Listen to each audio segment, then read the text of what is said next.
Nah, saya ingat satu hari sebagai Menteri Kehakiman, saya waktu itu bersama Mendagri mengajukan rancangan undang-undang tentang Nanggure Aceh Darussalam. Ya. Kemudian yang kedua itu rancangan undang-undang pemerintahan Aceh sesudah Helsinki. Saya 2 kali menyiapkan RUU Aceh itu.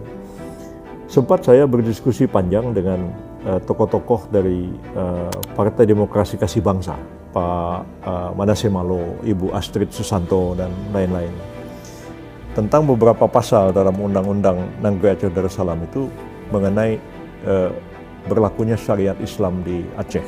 Memang itu sengaja saya yang mendraft itu, dan itu hasil diskusi panjang antara saya dengan GAM dan dengan ulama-ulama Aceh, ya, pada waktu zamannya Gus Dur.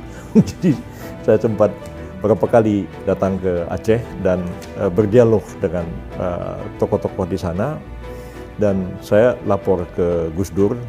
Dia bilang, "Gus, saya udah ngomong nih sama orang-orang Aceh ini, kebanyakan GAM ini banyakan preman," saya bilang. Tapi yang memberontak di Aceh ini GAM, bukan ulama, Gus, saya bilang. Kalau ulama memberontak di Aceh, kita nggak bisa ngatasi lagi, saya nyerah deh, saya bilang. Kalau ngadapin GAM kita bisa hadapi, tapi kalau ulama mau memberontak, habis kita. Nah, ulama ini, saya tanya, ya, ulama-ulama mintanya apa? Pesan Gus Dur pada saya, apapun yang diminta orang Aceh, kita kasih. Satu yang jangan dikasih, Aceh lepas dari Republik Indonesia. Ulama-ulama itu minta syariat Islam dijalankan. Dia bilang, "Pak Yusril, bilang sama Gus Dur, kalau syariat Islam dijalankan di Aceh, kami ulama-ulama inilah yang akan berjihad mempertahankan Aceh sebagai bagian dari Republik Indonesia."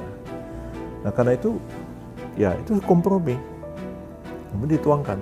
Dan kompromi itu tetap kita pertahankan ketika Hamid Awaludin sama Sofyan Jalil pergi ke, saya nggak ikut berunding kan ya di Helsinki karena saya Mensesnek. Mensesnek kan harus jaga gawang di istana situ. Tapi saya dengerin mereka berunding itu, kami di sana bisa monitor apa perundingan itu, dan tetap dimasukkan. Nah, itu oleh Demokrasi Kasih Bangsa yang notabene adalah partai Kristen, ya, itu sempat dipertanyakan. Dan saya menjelaskan panjang lebar kepada beliau-beliau itu sampai Pak Manasseh dan Ibu Astrid mengatakan, kalau seperti itu penjelasan tentang syariat Islam, nggak ada alasan bagi kami Partai Kristen untuk tidak menerimanya. Nah, detail sekali mereka tanya.